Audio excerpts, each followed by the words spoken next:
I was very pleased to have the visit of Jens Stoltenberg, the Secretary General of NATO. It was like a reconnecting, because we were finance ministers together, we were prime ministers together, and so I was very happy to see Jens again today. I would like to say that we had not only an interesting exchange of views, but a fruitful one, because I made it clear to the Secretary General that the undertakings we do have in mind to be decided by the European Union during the next European Council, which will have on its agenda as a main issue the defense policy of the European Union, has not to be understood as being a kind of competition with NATO. There is no competition between NATO and the European Union, because we share common values and the same strategic interests. We work by side in crisis management operations, capability development, and political consultations. And we do think, I hope that all the members of the European Union can share this opinion, which is a conviction of mine. We do think that a stronger European defense will contribute to a stronger NATO. We are together, and all those who would like to divide us will fail. But the Secretary General can explain in all the details, as he is our guest, what I meant by saying what I said. Yes. Yeah. Thank you so much. Thank you, Mr. President, and Jean-Claude. It's great to see you again. And as you stated, we have been working together for many, many years in different capacities as Minister of Finance, Prime Ministers, and now in your capacity as the President of the Commission and me as the Secretary General of NATO. And I really appreciate that we had this opportunity to meet and to strengthen the cooperation between the European Union and NATO.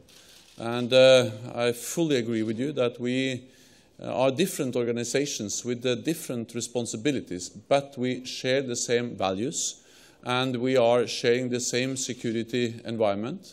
And we also share many of the same members. 22 European Union members are also members of NATO.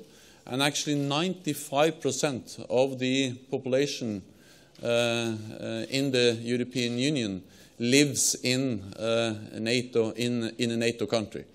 So we share a lot, and we have to work together. And we are already working together in Afghanistan, in Kosovo, in Bosnia-Herzegovina, and we are expanding our cooperation. And I think, especially in times like this, it is important that we work together. And we have also worked together in facing a new and more challenging security environment. For instance, the European Union has imposed economic sanctions as a response to the aggressive actions of Russia in Ukraine. NATO has delivered deterrence in the eastern part of the alliance, and altogether this is a strong and very firm response from both the European Union and from NATO. We discussed how we could continue and to further develop our cooperation, for instance within hybrid warfare, but also in supporting our neighbors, our partners, to help them stabilize their own country and to defend themselves, both in the south but also in the east of the European Union and NATO. And I very much appreciate the invitation to attend the European Council next week, where the European Council is going to address defense issues. So I think all of this just underlines that it is important that we continue and that we develop our close cooperation, especially in times which are as challenging as we are facing today. So thank you once again. Yeah. Thank you. I would like to add to the statement of the Secretary General that we agreed to meet on a regular basis, the two of us, during our mandate and during the period we are serving and NATO and the European Union, and we agreed that our teams, different teams, will meet every 3 months in order to coordinate what NATO is doing and what we are doing, because I would like to have these things being understood. We are partners and not competitors. Thank you very much. We have time for 3 questions. We start with Reuters, please. Adrian. Yes, Adrian Croft from Reuters. I had a question for Secretary General Stoltenberg. The Russian President Putin is saying today he would add more than 40 new nuclear intercontinental ballistic missiles to the Russian arsenal. What's your reaction to that, and does it break any arms limitation agreements? And secondly, the Russian Deputy Defence Ministry is saying NATO is pushing Russia into an arms race. Your comment on that, please. I think the statements we have heard today from President Putin is just confirming the pattern and the behavior of Russia over quite a period of time. And we have seen that Russia is investing more in their defense in general, but in nuclear capabilities in particular. They are exercising more, they are developing new nuclear capabilities, and they are also using nuclear rhetoric more in the way they are messaging their defense strategy and defense posture. And this nuclear saber rattling of Russia is unjustified, it's destabilizing, and it's dangerous. And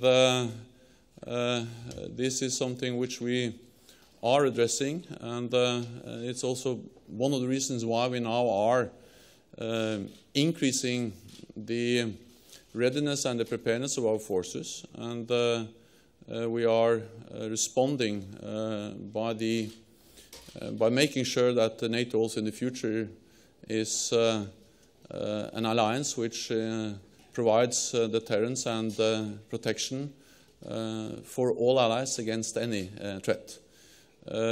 What NATO now does in the eastern part of the alliance and the implementation of the Readiness Action Plan is something which is proportionate, it's defensive, and it's fully in line with our international commitments. So we are responding, and we have to respond because we see a Russia which is more assertive and which is responsible for aggressive actions, especially in Ukraine. Okay, then we take Associated Press next. Yes, a question for both of you gentlemen. Continuing with what Reuters had asked, the United States is considering pre-positioning tanks and other equipment in some Eastern European countries, as I'm sure you know. Do you think this would make EU and NATO member countries safer, or just risk provoking the Russians to be more aggressive? And would this also violate the NATO-Russia Founding Act? Mr. Stoltenberg, thank you. So everything we do is fully in line with our international commitments and obligations. We will have a NATO Defense Ministerial meeting in Brussels next week, and there we will also meet with the US Secretary of Defense, Ash Carter, and he will update us on these issues. I welcome all efforts to defend and protect allies. And part of the Readiness Action Plan we agreed last fall in Wales also includes the question of pre-positioning. And what we do is, as I said, fully in line with our international commitments, but we are increasing our presence in the eastern part of the alliance as a response to the new and changed security environment, and as a response to the more assertive behavior of Russia in Ukraine. Nobody should ignore that we have Article 5, and when it comes to events, I don't think it will come to. Article 5 will be deployed with all the consequences the deployment of Article 5 is entailing. Take one last question, the Athens News Agency, Christina Vasilaki from Athens News Agency. Mr. President, the Greek Prime Minister, speaking today at the Parliament, said that the IMF's tough line on Greece has dominated among all its creditors, apart from its position on the need for a debt relief. What's your comment on that? And a question for Secretary General Stoltenberg as well. Is NATO worried about the situation in Greece, and do you agree with voices that claim that Greece should reduce its defense spending? Thank you. There are two questions. The two concerning me, and one concerning Jens. And he will be silent on that. But your capacity he will be silent on that. As far as Greece is concerned, I don't care about the Greek government. I do care about the Greek people, mainly of the poorest part of the Greek people who are suffering more than others are in the European Union, given the adjustment plans which have had to be put into place. I didn't have contacts with the Greek government since Sunday night, when I decided to stop the negotiations, because the negotiations, given the Greek position, were leading nowhere. I'm not in favor, and the Prime Minister knows that, I'm not in favor of increasing VAT on medicaments and on electricity. I do think that this would be a major mistake if Greece would be obliged to do that. And the Prime Minister knows that. I have proposed to the Greek Prime Minister a program of 35 billion of euros from now to 2020 in order to support investments in the real economy in Greece. I think the debate in Greece and outside Greece would be easier if the Greek government would tell exactly what the Commission, being one of the three institutions in charge of all this, are really proposing. I'm blaming the Greeks to tell things to the Greek public which are not consistent with what I told the Greek Prime Minister. It's true, I proposed to them to replace the VAT measures by other means and by other instruments, one of these being a modest cut in the Greek defense budget. This could be easily done. Greece has been for many, many years a highly valued and staunch ally within the NATO alliance. And Greece is today meeting the guideline of spending 2% of GDP on defense. I support all efforts to reach an agreement between the European Union and Greece. But of course it's up to Greece and the European Union to find out how to do that. I support the efforts, and I hope that they will find an agreement. I think that's important for the European Union, for Greece and all of us. He's a very wise man. That's the reason why I supported him as a Secretary General of NATO when I was a Prime Minister. Thank you so much. Okay. For a press point, thank you very much.